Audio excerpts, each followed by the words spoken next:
I'm Chris Sanderson, and you're listening to Sweet Success.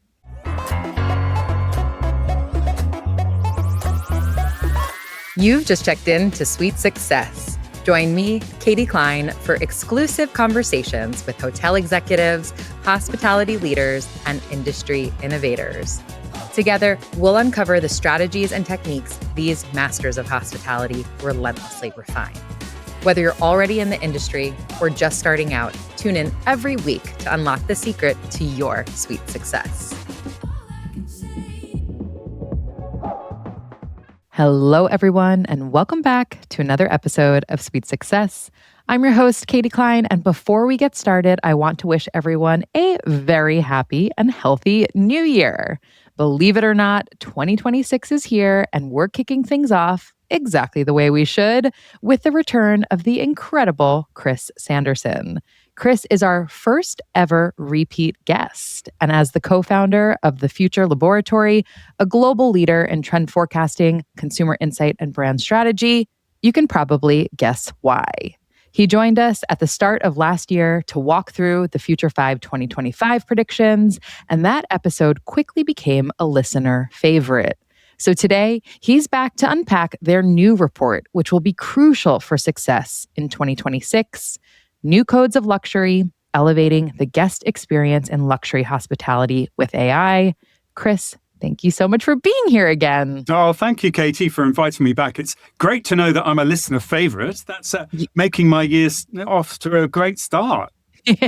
You absolutely are. And I have no doubt this will be the same. I'm just so happy to get to start the new year with you again. And the new report that we're talking about today believes that AI offers brands a way to close luxury hospitality's innovation gap and redefine what service excellence means. You also stated in the report that the future role of artificial intelligence will be to connect data, context, and decision-making, and give staff the real-time insights needed to take the guest experience to the next level. I mean, that is a lot right there. We have a ton to explore. Can you explain a bit about what that means and really what this report set out to do? Yeah, of course. I think it was a really interesting report to have to research and then write. And I think the conclusions that we came to are really very, very interesting because and interestingly, we've been doing a number of reports across different market sectors at the same time. So whilst we were looking at AI and its influence and its opportunity within hospitality and travel sector, I was also looking at this within the professional sport arena. So we've been looking at this across different market sectors. And there's one key insight that's come out from almost all of the work we've done throughout the year, which is how AI is going to really play this role as a leveler for many businesses. And I think this is a really important thing to remember, which is when we often look at brand new technology, all we can see is the cost. We think of it as being this huge sort of hurdle where we're going to have to find the money to invest in this new way of doing things. It's going to cost us a ton and that we may or may not see the benefits of as an organization. And critically, I think what AI is already showing that it can do is very quickly, it can help your back of house teams to look at their operational costs and to save anything like 15% onto your EBITDA very, very quickly, as well as then offering you ways to actually develop tools and relationship models that actually also then increase the stickiness of your brand, that improve the way that you operate front of house, as well as the way that you operate from a logistics and an operational perspective. So there's all sorts of things. And in essence, this ability to level up is something that is having a huge impact on what you could call mainstream or middle ground players, because it's suddenly enabling them to play like they are a first level team. So when we looked at this within the professional sport capacity, for example, AI was providing all sorts of technologies that were enabling mid-range professional teams to have the kind of level of expertise that only those multi-million-dollar organizations could previously have had. And so this way in which, say, if you then move that into a luxury hospitality model, you start to think about how maybe a medium-priced 4-star hotel operation can suddenly actually dramatically offer some of the service touch points that you would expect to see in a 5-star hotel. Mm. This is, I think, one of the big things that we're going to see. And what we have really begun to uncover when we've looked at the hospitality industry in particular and the luxury hospitality sector specifically is that actually they are playing catch up. I cannot name you a single mainstream luxury hospitality brand, one of our big brands, those 5-star brands we all know with a global footprint, who actually are leading the way with their AI vision and strategy. Why do you think that is?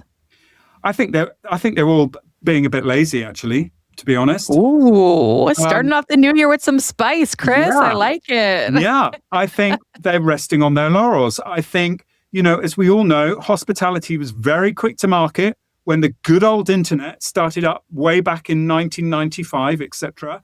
And they jumped on this platform that enabled them to have these endless streams of content sitting on this new thing called a www dot that enabled them to show off their properties around the world with limitless amount of visuals and then moving pictures, and allowed us to explore their properties in the kind of depth they'd never been able to do before. And of course, they've grown through that with algorithms and operational platforms that are helping them to book quicker, book better, and to, kind of increase their RevPAR and all these kind of things. But I think they've got so caught up in all of that they've actually failed to really address what AI is enabling them to do right here and right now, and also moving forwards into the second part of the 2020s. Well, I'm really excited to hear what the report has found, because I think a lot of the listeners to this show are eager and excited about what AI can do. But I think we're still in the infancy of this technology. So hearing your predictions will help us to think a bit more critically about how we can apply them to our businesses. And before we jump into the actual findings, the report opens with some key stats, some really interesting ones. So I'm just curious, which did you find most surprising? Yeah, so we commissioned FuturePol, which is our sort of quant division within the Future Laboratory and Together Group, to look at some survey responses from a selected group of individuals from both the US and the UK. So they were just specifically from those core markets who regularly spend over $450 on a hotel room as a nightly rate. So that was our key filter, to understand that upper echelon guest in terms of their expectations around a hotel stay. And I suppose one of the facts that I think pleasantly surprised me was that of those polled, 78% feel very positive about hotels introducing new innovations and technologies.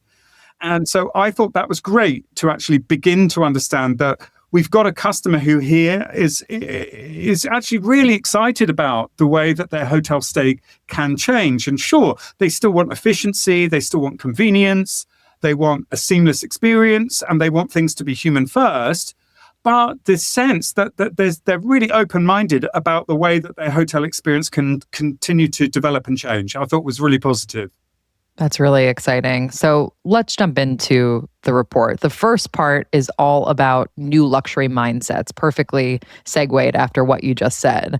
And in the report, you state luxury hospitality has always strived to meet its guests' high expectations. But what today's luxury travelers want and what they're willing to pay for is evolving at a pace many brands are struggling to match. Yes. Talk to me about this section of the report. Yeah, well, that was some research that we also pulled from Accenture, who put a figure behind that of 83% of luxury brand executives agree with that sentiment, that really what we're seeing is the way in which we as individuals are moving at a much faster pace than brands are actually. And I think that echoes that point I made earlier about the fact that I think the brands are playing catch up. I think they've been caught on the hoof by the way in which we've really, as individuals, looked at how TikTok and how other platforms have really changed the way that we think about entertainment and media, and the way that we shape our news, and the way that we gather information, and the way that we then disseminate that across our both professional and personal lives. And I think what's critical to this, of course, is that continued journey around experience and luxury. We all know that we're spending more and investing more in luxury experiences than luxury product. And so really for us, this is about the fact that luxury is no longer about what you have, but rather about how you live. So it's the way that we as affluent consumers are prioritizing travel, wellness, and connection over those classic material goods categories. And really channeling our spending into experiences that feel meaningful. And here's the key word, I'm sure I used it last year, transformative. And this, I think, is really pushing luxury and hospitality right into the center of the luxury ecosystem. Because, hotels and resorts and wellness destinations are the very places that are uniquely placed to curate the kind of immersive, lifestyle-driven moments that really help us to define who we are in this 21st century world. So that's a really critical point. And then following on from that, I think, is the continued role of discernment that, we continue all on our journey of self-actualization. We all know more. We understand brands better. We know ourselves more. And so actually being able to tell the difference is a really critical thing. And more, that's about authenticity and distinction. So that expression that we hear time and time again is the money can't buy experience. So we know that particular brands offer this as part of their brand promise. Especially with their key spenders. But more and more of us want to have that feeling or that sense of a money can't buy experience every time you travel. It's no longer about just expecting that on your honeymoon. You kind of want it with every single holiday and every single investment you make in time away. And as a result, increasingly, we want to go on a holiday, we want to stay in a hotel, or we want to create a trip that has a really clear point of view and where every moment of that trip has moments that reflect the local culture, that have a sense of creativity around them, that show us a sense of belonging so that we can appeal to our desire for being part of a community. And therefore, it's no longer just enough to be able to brag about a status trip where we've offloaded a lot of money to a particular hotel brand or resort that we know our colleagues and friends and family will have heard of. Actually, we want that trip to also be incredibly personalized to us, and also to have this idea of purpose, to be purposeful, so that it has real meaning for us. And then I think next up, in terms of the mindset shifts that we're seeing really come to the fore, is this idea of confidence, what we call confidence in care. Let's face it, the world has never been more crazy and tumultuous than it is right now. It's unpredictable. And so peace of mind is actually really, really priceless. And, that's why organizations continue to do so well, which is that we want considered planning. We want the safety in understanding what our trip is all about. And all of these kind of factors become hugely important. Logistics, safety, comfort. We want these things to be thought through, which is why, of course, agentic AI is continuing to grow in its importance, because we want that sense of the really high-end travel agency care, even if we can't necessarily afford it. So we want that feeling that everything's been anticipated, nothing's going to go wrong with our trip. And that, I think, is becoming really important. Reliability in our experience. And then finally is this idea of relationships that remember. It's this idea that whilst we may not want to be really obvious in our status when we travel, we might want to be under the radar, we might like to be quite quiet and discreet, we want to feel seen. We want actually to be recognized by those people that matter. And that might not be another guest. It's not that we want the other guest to recognize that we've got the key room in the hotel and we've got a trip that is really important, but we want the hotel to recognize us and recognize how important we think we are. So that sense of the relationship that we have with those providers, I think, is becoming more and more important. And so as guests, as customers, we're expecting brands to know when to lean in and to know when to step back. And the ones that can do that are the ones that are earning lasting loyalty, because I think ultimately tomorrow's guests are looking for seamless and meaningful interactions where recognition and ease and confidence in their own choices are really central to value. And the experience that we have when that is provided, I think, outweighs everything. And these kind of priorities start to set the stage for the way in which that relationship is going to build and develop, I think, in the future. We've been talking about the experience economy for a decent amount of time now, but what I'm hearing you say is this is really no longer a trend, but kind of where the industry, where the world, where people are, period. And that subtle shift of wanting the experience to show off, to post on Instagram, to brag, and now going into what you talked about, under the radar, more discreet. It's not just about staying at the brand name hotel to stay at the brand name hotel, but because you believe that brand name hotel is going to offer you a more personalized, more intentional service than potentially you could get elsewhere. Yeah, absolutely. And we believe that's because we're moving through an experience economy into what we call the transformation economy. Hence the continued focus that we have on wellness, on longevity, and this focus on self and the ability to actually transform oneself into the optimized version of self that you really truly want to be. And that's not just about the idea of physically looking the best you can be. It's also about taking into account mind, body, and spirit. It really is this holistic approach of how we put all these things together. I mean, it was really, really interesting when for this piece of research and for one that we'd done earlier in the year, looking specifically at longevity. I spoke to Philippe Zuber, who's the CEO of Kerzner, and he said to me, Chris, the really important thing to remember here is that the greatest asset that any luxury individual has is themselves. You are your greatest asset. It's more than the houses you own, the cars you have, the watches you have, the art you have, or even your partner. You are your greatest asset. And so the more that we recognize that and start to think about how we look after ourselves and protect that asset becomes really important in this age of transformation.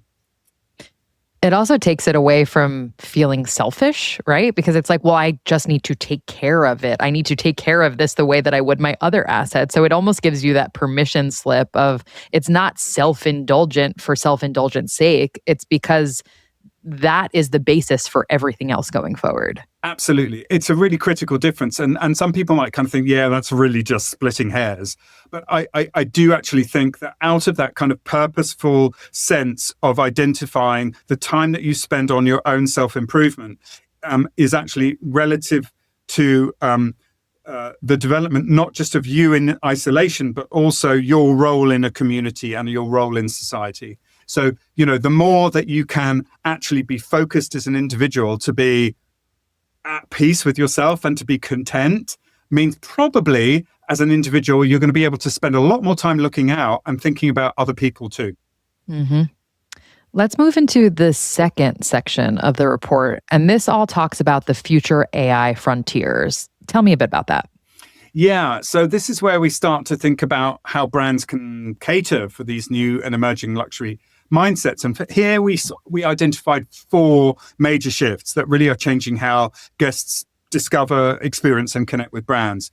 And the first really is around this notion of curated discovery.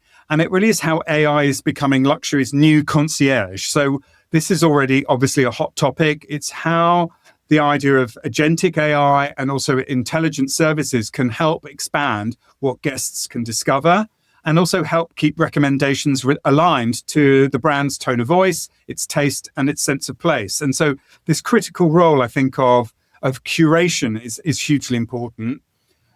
Second, we've looked at this idea of what we've called seamless journeys, which is this idea of how when you start to identify friction as the enemy of flow within a holiday experience or a travel experience, it's how AI can enable effortless end-to-end travel, how it becomes the critical anticipator of need, how it solves problems in real time, a delay in, say, your train, or a hold up on a motorway, a freeway, which causes you problems to get to your destination, a dreaded flight cancellation, and how that puts out all of your connections. To have an agentic tool that is doing all of that heavy lifting for you the moment that there is a flight delay, that is starting to anticipate, okay, so Chris potentially is going to miss his next connection. So what are the alternatives? Do I start to contact the airline because he's got enough points and has a high enough rating with that airline to just get bumped onto the next available flight? Or because we know he's traveling at the back of the plane, he's got a cheaper seat, they're never going to put him onto the next flight. He's just going to sit on a cancellation list. what's going to be his cheapest alternative to just go ahead and buy another seat, so at least he gets to his end destination in time. Just imagine having all of that happening in the background while you don't even realize that potentially your flight is running 45 minutes late because you're the one person that's not being told anything because you're maybe sitting on the plane on the tarmac, not moving. So how all of these things can be going on in the background is one of the big game changers that we see that really then starts to create this calm, connected guest experience around you. It's like having the ultimate executive assistant at your fingertips. So that we think is going to be a game changer. And then the third, of course, is this idea of personalization at scale, which, again, when we look at the luxury end of the hotel industry, we're used to ratios of maybe you get 5 members of staff to one guest when we talk at the Armands of this world, for example. And therefore, we expect this level where they know me by name. Every member of the guest team knows who I am and they know what my proclivities are. They know what my tastes are. They know that I don't eat meat. They know I drink tea instead of coffee. They know I like sparkling water, et cetera, et cetera. So when I just sit down, the sparkling water just is there for me. I don't have to ask or be, kind of ask which I would prefer. But, when we start building personalization into those programs and we start to see brands that use real-time AI models to help those front of house individuals to understand guest taste and guest personalization preferences, we start to can have a tremendous effect. This is why we talk about this leveling up of how a 4-star brand can start to behave like a 5-star brand. And that's where I think you move beyond basic preferences to create truly bespoke experiences for every single guest. Which is what every luxury hotel I know around the world still falls down with delivering. They all talk about the quality of their black books and their ability to treat each guest personally. But trust me, I have spent years talking to high net worth individual guests about the hotels they love the most. And I tell you, the reason they talk to me is they're all passionately in love with these hotels and yet whine and whine and whine about how badly they get treated. Because they turn up at a hotel having only stayed there 3 weeks ago to be greeted by some poor numpty on the desk who's only been there a week, who says, "Oh, it's so nice to have you staying with us. We do hope you enjoy your experience here." And the guest is kind of going, "What are you talking about? I was here 3 weeks ago. Where's the welcome back?" Right. So, and it's little things like that, as we all know, absolutely turn a hotel advocate into a hotel enemy. Mm-hmm. Then our final kind of theme within this particular part of the report is the idea of augmented hospitality. And this is when AI takes care of the admin and the background logistics. So it's that sense of how we will increasingly see roles change within a hospitality operations makeup, of how much AI will be able to do at speed and at a vastly reduced cost. And this is where it gets interesting. This is where either hotels start cutting staff like crazy and actually remove costs from their bottom line, or actually start to reinvest in those front of house staff members who actually have the space to be present, to be welcoming, to anticipate need, to solve problems, to be there with guests and create those genuine emotional moments that really start to define true luxury. And this is where I think we'll see a real parting of the waves in the way that we have with many retail brands who have used technology to actually just remove cost from their overall bottom line, and often deliver a reduced service to us as the end user, rather than actually think about how they augment the client experience or the shopper experience. But I think where we see the opportunity to remove friction and make stays more seamless and to drive service that feels personal and always distinctly on brand, I think is hopefully the way in which we think more hotel brands will go in the future. Let's wait and see. There's so much to think about in that section alone, but I am obsessed with what you talked about with removing friction. And I'll give you an example of something that just happened to me. I am planning a trip with my husband and our 2 very young children to Key West. And so for me, friction in the travel experience right now is something that could preclude me from actually going because it might not be worth it if a trip is going to be too complicated. And after, usually around this time of year, we like to travel back to the UK because we used to live there and we miss it a lot. And because of what I just said, we decided instead we're going to go to Key West because it's a much shorter flight from New York. We can fly direct from LaGuardia, which is the airport that's closest to us, and avoid my most hated place in the world, JFK. All of these great reasons. We were able to get a really well-timed flight on miles through one of our credit cards. Great, win, win, win. Well, on that same credit card that just increased their fees to an eye-watering amount, I used miles to book a rental car. And I chose to book it with a known name rental car provider because we all know what can happen when you go with one of the random car OTAs. And I wanted to request a car seat in the car when we arrived at the airport. And I was told by the car rental company that they couldn't do that in my reservation because it was made by a travel agency. And I was told by the credit card company or the travel agency that they were unable to make that change. So to me, as a traveler, to risk that I'm going to be traveling during one of the busiest times of year to an extremely family-friendly destination and just cross my fingers and hope that they have a car seat available for me, no way. So I canceled my booking with the travel agency. I booked direct through the car rental company where I can at least add onto my reservation online that I'm adding that car seat. But can I tell you the amount of time I've spent thinking, because I just know I'm going to show up at that airport and they're going to go, sorry, we're out of car seats and there's nothing we can do about it, right? So the idea that AI could come in and remove so much of the friction from the travel process is really exciting for the industry because that means people like me who are hesitant to travel sometimes because of my familial circumstances won't be anymore. Yeah. No, you're so right. And if we move it to the broader picture and the opportunity, AI and biometrics is anticipated to take 2/3 out of our time spent where we are being processed as part of the airport experience. So on average, people spend 30 minutes at an airport being processed through security and through travel checks and passport control, et cetera, et cetera. All adds up to about 30 minutes.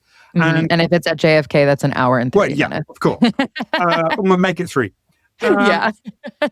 Whereas, technologies increasingly are going to reduce that down to about 10 minutes because of the way that we're looking at biometrics and those kind of elements that identify us as to who we are. And that's all about removing friction from the journey process. Because friction in travel is a great thing when we want it. Friction is the exciting stuff that slows you down. Friction are the things that make you stop and look at something. But that's when we're in control of the friction, when we determine that these are the moments where we suddenly go, hey, stop, let's just stop and look at this because, this is being culturally alive. This is suddenly finding that, hey, this is a great thing to look at. This is a great thing to watch, as opposed to the negative friction that slows us down for all the wrong reasons. Mm-hmm.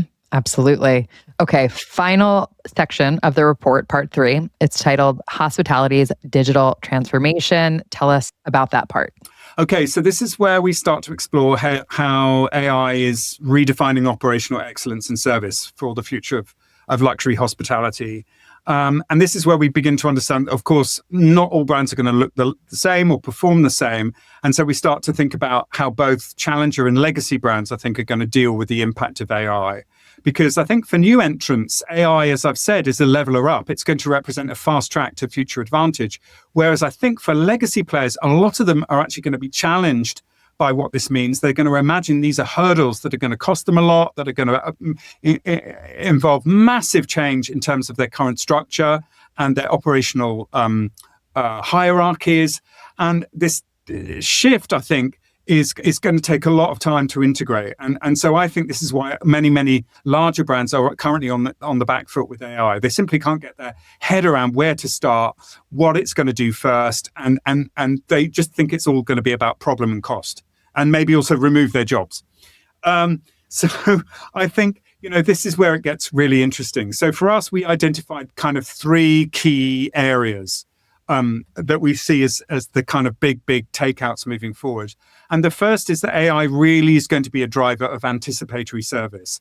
So hospitality is shifting from reactive to proactive experiences where AI enables staff and systems to anticipate guest needs before they even arise. The stories, obviously, of how algorithms have been able to predict human behavior are legendary.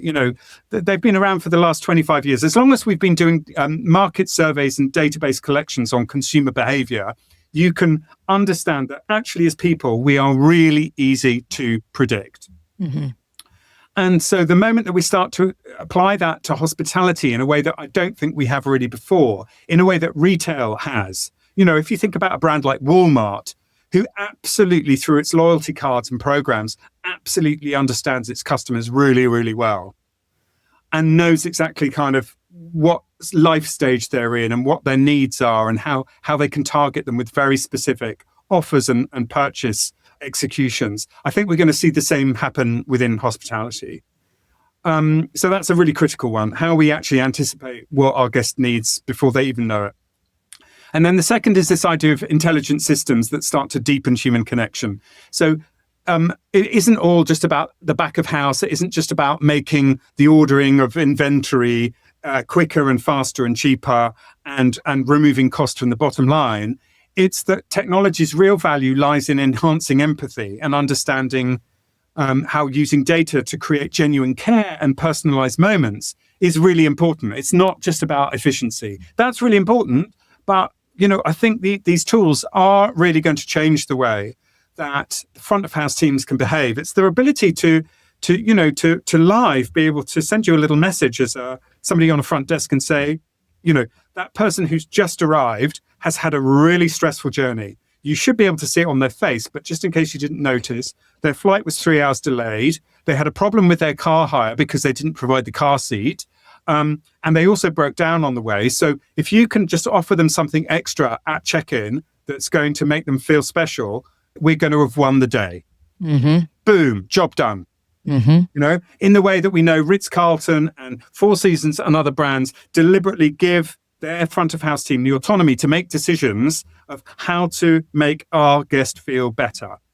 So, simple things like, I just wanted to send a pot of tea up to you in your room because you look like you've had a really stressful day. As you're just unpacking, have a cup of tea and some cookies on us.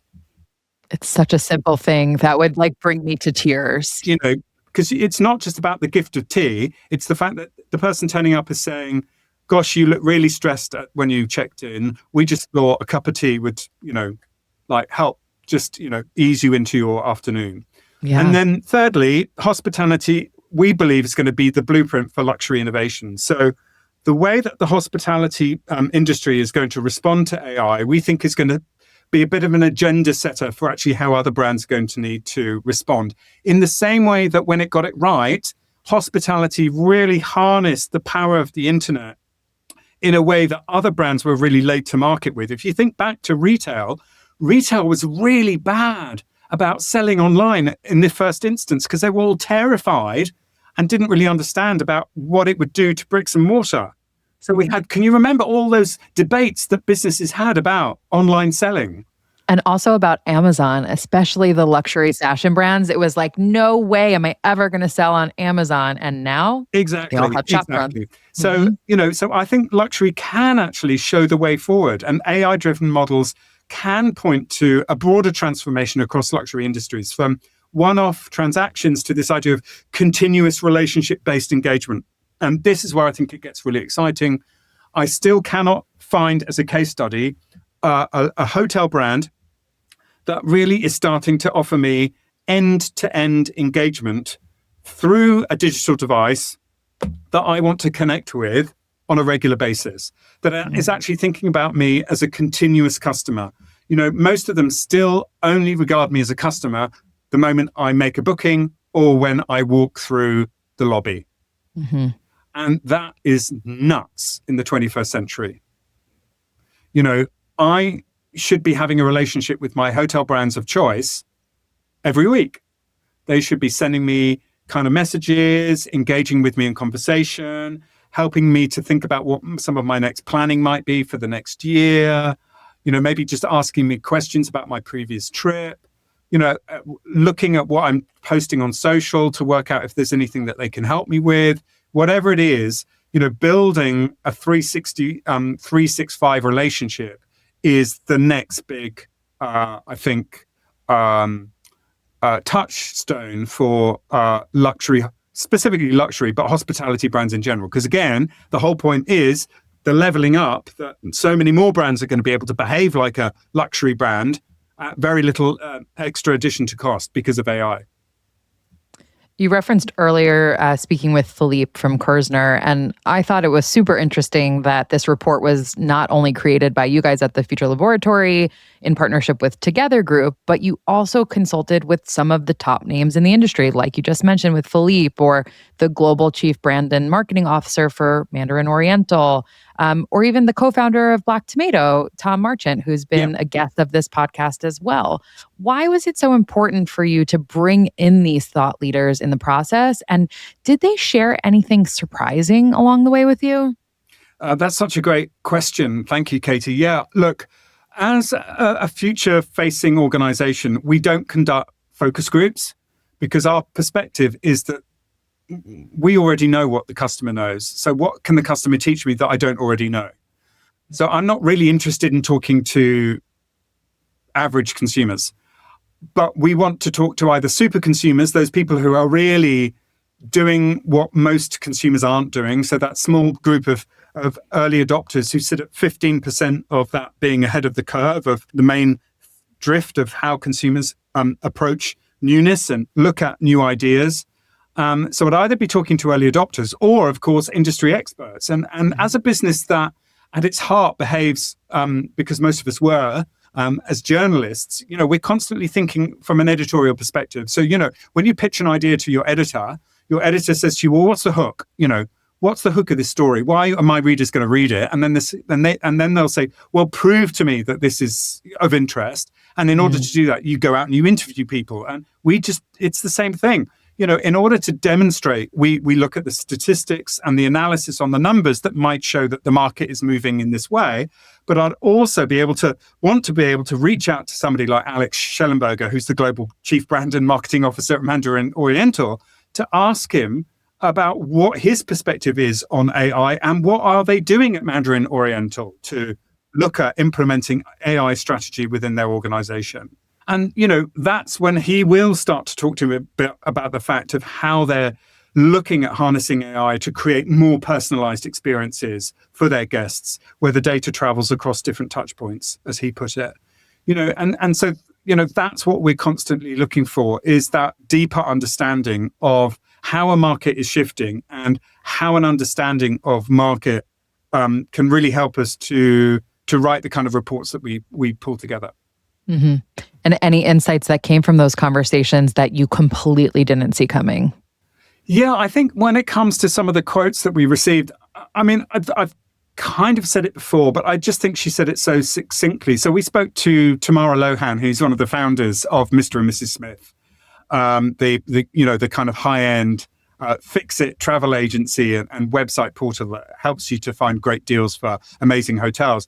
And she said, I do hope that AI finally allows us to personalize property properly. We've been playing around the edges, but never at the individual level. And that's about to change. And I think she really has identified certainly the way that they're moving, which is their ability to look at each and every single one of their clients and their users and start to put packages together that anticipate their need is where the market's going.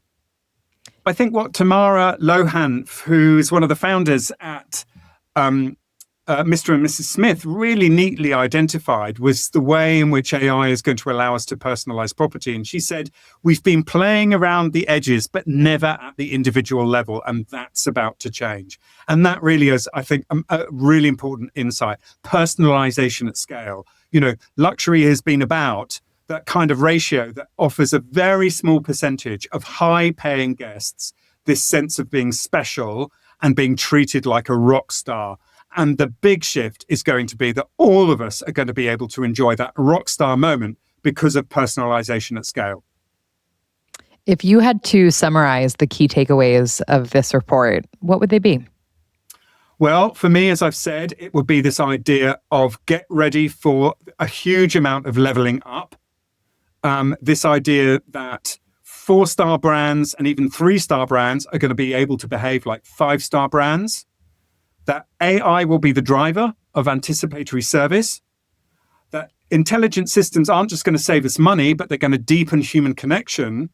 And that actually, I think hospitality is going to be the blueprint for luxury innovation. It's going to show the way forward across the luxury sector. Chris, thank you so much for taking the time to give us such incredible insights into this year ahead. Before you go, you know well, I like to ask every guest the last 3 questions. And I know you have some fresh new answers for me this time. So I'm excited to hear what you have to say. And the first question I want to ask you is, what was the best hospitality experience you've ever had, different from the one you gave me last time? Well, I can't even remember what the last one was, Katie. So I'm just going to tell you about the most recent, which is I have just come back from staying at a much visited hotel for me, which is Aman Gala, which is the Aman property in Galle in the southwest of Sri Lanka. And it was phenomenal. It's one of my favorite hotels in the world. The level of service was just sublime. And just the whole pace of my 4 days there was all wonderful. I enjoyed it, every moment of it from start to finish. 4 days is fast coming from the UK. I love that the pace there was slow because the actual trip was very short. Second question for you. What was the worst hospitality experience you've ever had? Well, that was also on that trip where I'm going to name and shame Etihad for, I think, a truly appalling level of customer service when I got treated as a business class passenger as if I was traveling economy. I just couldn't quite believe the peremptory way in which I was treated when things went wrong, and the utter disregard that their teams had for I think were really quite simple questions and things they could have solved if they treated me like a business class passenger, which I was. And final question for you. What does hospitality mean to you? And is there anyone, a person, or a brand that you think has truly mastered it? Okay, I'm also going to refer to a recent experience. As I'm sure you know, I speak at quite a lot of conferences globally, and I have had the great good fortune over the last decade to work with Design Hotels, the collection of independent hoteliers that's now part of the Marriott Group. But I've worked with them for a number of years, and I speak at their yearly event called Arena. And this year it was held in Bolzano in the Sud Tyrol, which was an amazing location. But for me, being surrounded by some of the world's most unique, creative, and genuinely hospitable hoteliers was just a mind-blowing experience. People who spend their lives working night and day to give other people the most fantastic hotel experiences was just incredible. You really cannot take hospitality out of a hotelier. Something goes wrong at a restaurant, and it's not even their restaurant, and they are bending over to pick up a broken glass or a knife that's dropped on the floor. It's amazing to watch people who just have hospitality oozing out of every part of their body, who genuinely want to make great experiences for people. And being surrounded by them was just awesome. I learned so much. Chris, thank you so much for coming back and for starting 2026 off right for us. Well, Katie, thank you. It's been an absolute pleasure again. Here's to a great 26. Let's hope we all have a fantastic year in travel and hospitality.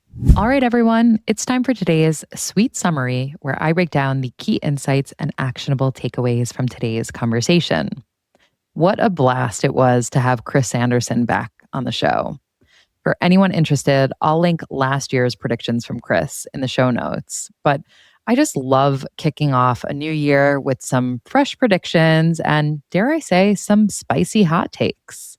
If this episode made anyone slightly uncomfortable, that's kind of the point. Chris doesn't deal in safe predictions or polite pats on the back. He's here to challenge assumptions, call out complacency, and help us prepare for what's actually coming. He opened with a provocative claim. He can't think of a single mainstream 5-star hospitality brand with a truly global footprint that's leading the way in AI. When I asked him why he thinks this is, his explanation was blunt: laziness, resting on laurels rather than pushing the category forward. But it's not all doom and gloom. In fact, Chris believes luxury hospitality won't just become a leader in AI, it will set the standard for what thoughtful innovation looks like across the broader luxury landscape. Chris believes AI will be the great leveler, giving 4-star brands the tools to elevate their offerings in ways that were previously out of reach, which naturally begs the question: if AI raises the floor, what will luxury brands, 5- and 6-star operators, do to raise the ceiling? Guests are far more open to this evolution than many brands may assume. According to research from the Future Laboratory, 78% of respondents felt positive about the introduction of new technology into the hotel stay. And that tracks because, as Chris pointed out, humans tend to move faster than brands when it comes to adopting new technology. I get his point. For example, humans started using social media first, and because of that, brands created social media accounts and later strategies and then teams to take those channels seriously. AI is simply the next chapter in that pattern, only with far greater implications. AI will reshape how guests discover, experience, and connect with hospitality brands. It will give operators a choice: take those efficiencies and cut costs, or reinvest them back into the front of house, empowering staff to deliver the kind of hospitality no algorithm could ever replicate. Most compellingly, Chris predicts it will remove friction from the travel experience, the bad kind anyway. Really, technology shouldn't be distancing us from our guests. It should evolve the relationship from transactional cycle of booking, stay, and post-checkout communication into something far more continuous and meaningful. So, as we're brainstorming new uses for AI in the year ahead, perhaps we should just run every idea through the filter Chris uses as a former journalist. What's the hook?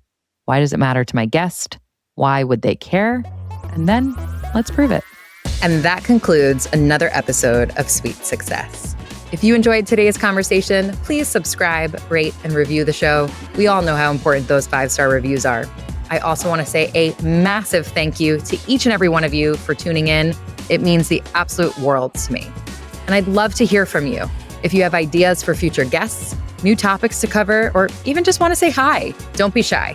Message me through our website, sweetsuccesspodcast.com, or on social media @sweetsuccesspodcast. That's sweet like hotel suite. Once again, I'm your host, Katie Cline, and I'm super excited to see you all next week.